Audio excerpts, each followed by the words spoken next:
Hey YouTube, Common Collector here, and today I'm bringing you guys a really quick update to my Batteryman deck profile.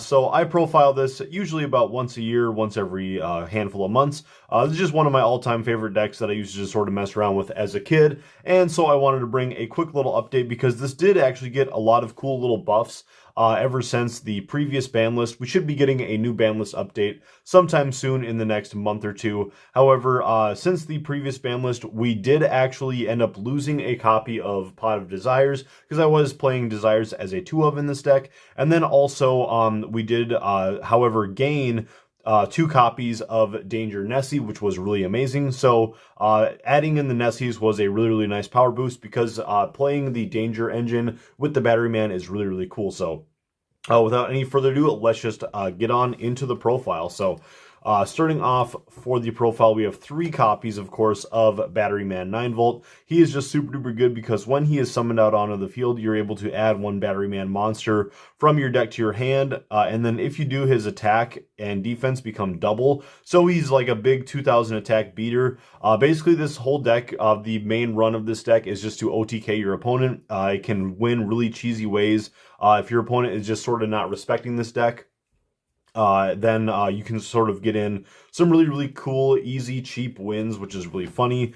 So we have our 3 copies then of Solar. This is one that I was considering cutting down to 2, and then maybe playing some extra stuff like double summon or some stuff like that. Or even just if you want to play a higher, sort of like a higher power level of this deck, if you can afford it, you guys could splash in Forbidden Droplets in this deck, and then you could probably take out 1 copy of Solar, and then some other stuff, or even Infinite Impermanence, just to make sure that you can bust through your opponent's board. But I wanted to keep this as more of a budget build. But Solar, really nice to be able to like Foolish Burial a Thunder monster to the graveyard. People use this card in Thunder Dragons if this card looks familiar to you. Then we have our 3 copies of Batteryman Charger. Charger is actually like the MVP of the deck. He's probably the best card because with this card, when he is normal summoned onto the field, you're able to special summon another Batteryman monster. So basically, the main point of the deck, the reason why you want to play the Dangers is to get that free monster onto the board and just to be able to draw into some stuff.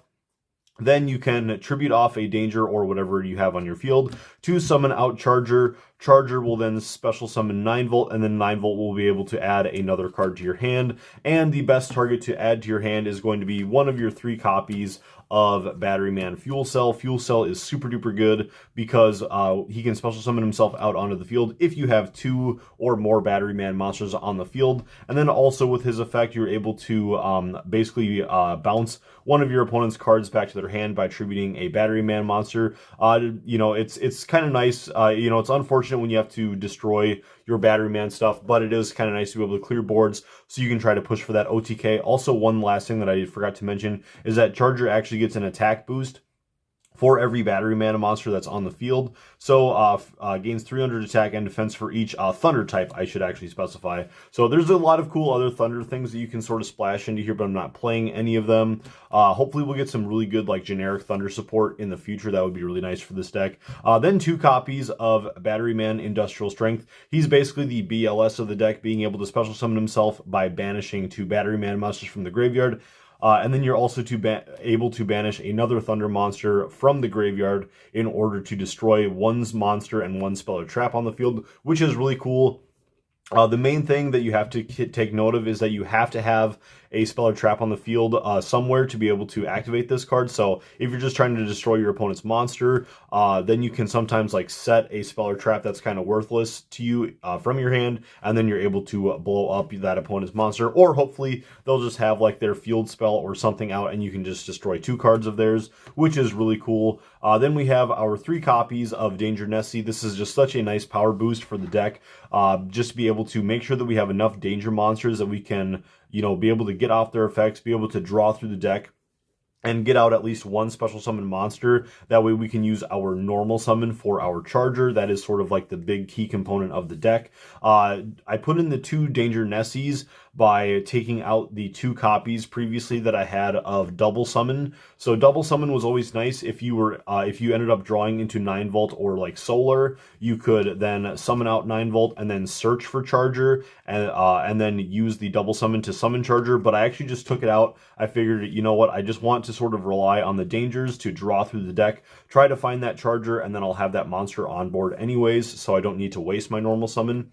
So that's just sort of the theory of the deck. Then 3 copies of Danger Mothman, just one of the other nice, really good draw engines for the deck. 1 copy of Bigfoot, 1 copy of Danger Thunderbird, 1 copy of the Chupacabra, and 1 copy of Jackalope, and 1 copy of Tsuchinoko. So a very, very heavy danger package, especially now that we have 3 Nessie, which is so good for the deck. Then just for some other going second cards, because this is a going second deck, we have our 1 copy of Dino Wrestler Pankratops, and then 1 copy of Alpha Master of Beasts. The reason why I wanted to add him in here as well, this was sort of the replacement of the 1 copy of Desires that we lost, but playing the Jackalope along with the Bigfoot in here and then the Alpha, you could even make an argument to add in an extra copy of Alpha, but I thought just playing it as a one-of was still fine, just sort of like Pankratops. These are just sort of like spicy little one-ofs in the deck that can help clear boards and deal out some damage otherwise.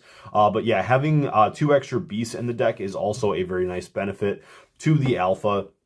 Then getting on into the spells, we have our 3 copies of the Monarch Stormforth. This card locks you out of your extra deck, but this deck just does not really rely on the extra deck anyways. All of your guys are pretty beefy in the deck, so we generally are just trying to OTK our opponent with like a Charger, 2 fuel cells on the field, and maybe a 9 Volt. That is going to be over 8,000 damage, so you're just trying to go for the Monarch Stormforth to be able to tribute your opponent's biggest monster, maybe like an Appaloosa. This is really powerful against Appaloosa, because obviously Appaloosa just negates monster effects, so you just use this to tribute your opponent's Appaloosa, Bow of the Goddess. Normal summon out your Charger by tributing it, and then bam, now you're off to the races. Then 3 copies of Short Circuit, probably the best spell card in the deck overall, because with this card, if you have 3 or more Batteryman monsters on the field, you're able to destroy all cards that your opponent controls. And also, if you have 3 or more Batteryman monsters on the field, you're probably going to OTK your opponent, which is really insane. So Short Circuit is just like your OTK button, which is so cool. Then getting on into 3 copies of Battery Charger. A lot of 3 of us in the deck, which I really like. It helps make the deck super duper consistent, along with like the danger package, which is kind of like your gambling sort of side of the deck.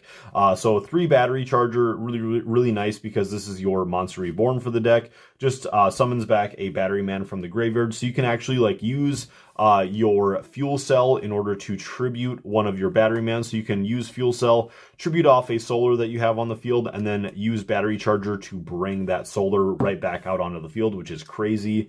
1 copy of Monster Reborn, just as another Monster Reborn. 1 copy of Instant Fusion, that way we can go into some extra deck plays. This is like our one like way that we really try to go into the extra deck. Then we have our Pot of Desires, as well as a Call by the Grave, so that we don't get hit by stuff like Ash Blossom, Effect Veiler, all that kind of stuff. But that's it for the 40 card main deck. I'm really happy with how it turned out. It plays super duper consistently, and it's just so fun to punch your opponent right in the face with some big Batterymans. Let's get on then into the extra deck. So for the extra deck, we're playing 1 copy of Gaga Cowboy. This is sort of in here as a joke, but technically if you sort of have a suboptimal board, which ends with like Charger, Fuel Cell, 9 Volt, 9 Volt and Solar, this probably won't end up being lethal damage if you end up having this and like your opponent has one monster on the board. But then you can always try to go into your Solar and 9 Volt in order to go into Cowboy and do some damage. And another really cool thing that you sometimes end up doing is actually passing on Cowboy, and then we'll just sort of keep going here. We have our Baguska and then a Photon Strike Bouncer. So the really cool combos with this is that you can use Cowboy if you have your board with 9 Volt and Solar and then 2 Fuel Cell, which having 2 Fuel Cell on the board is extremely common. This came up a lot in testing where my boards ended up looking like this. A lot of the times you basically just end up like with this in your opening hand, you normal summon Solar, send 9 volt to the graveyard, bring the 9 volt back from the graveyard with a battery charger, use 9 volt to search for a second copy of Fuel Cell, and then you'll have 2 Fuel Cells in hand. You can special summon both of them, go to the battle phase, attack through your opponent, and then you go into Cowboy, get your opponent down below like 1,000 life points, and then with the Photon Strike Bouncer, you make this with your 2 copies of Fuel Cell, and put this out onto the field. And then with the Photon Strike Bouncer, during your opponent's turn, when they activate or during either player's turn, when they activate a monster effect, you're able to detach an XZ material from this card to negate the effect and then inflict 1,000 damage. So you can get your opponent into a corner. The main problem with these OTK decks is if you can't push for the game, then you usually don't have enough follow-up, and then your opponent will end up just killing you right off.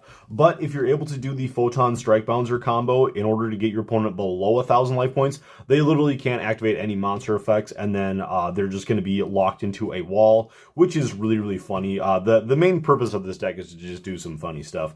For our instant fusion targets, we have a 1,000 Eyes Restrict and then a Millennium Eyes Restrict. This is just to sort of stop hand traps, and then this is to just sort of eat up one of our opponent's monsters. Another great card for eating up our opponent's monsters is 1 copy of Relinquished Anima. This is just sort of in here because of these level ones, and then 1 copy of Linkuriboh. If you guys wanted to spice up the extra deck a little bit more, you could probably ditch the Linkuriboh, and then I would still keep the Anima as long as you're keeping these in here, or you could just ditch this whole level 1 package altogether. Again, if you want to get rid of instant fusion for stuff like Forbidden Droplet, Infinite Impermanence, all that kind of stuff. 1 copy of Dark, just because it is very relevant with all of the dangers in here. You only need 1 Dark monster, so you can use a Dark monster plus another monster in order to go into Dark, and then you're going to be able to steal your opponent's DPE if that is in their graveyard. 1 copy of Geonator Transverser, 1 copy of IP Masquerena, 1 Nightmare Unicorn, 1 Phoenix, Cerberus, and Unicorn, 1 copy of Appaloosa, and then 1 copy of Boral Sword Dragon. But anyways, guys, that's going to do it for the deck profile. I hope you guys enjoyed it. This is a really fun one. I love whenever I get to pick this up. I'm really hoping that we get some cool type of, you know, generic Thunder support in the future, but I really do like how all of these cards play together. I really love how the deck flows. It's a lot of fun. I've been playing this deck for probably upwards of 10 years, so let me know what you guys think down in the comments, and I will catch you guys later. Peace.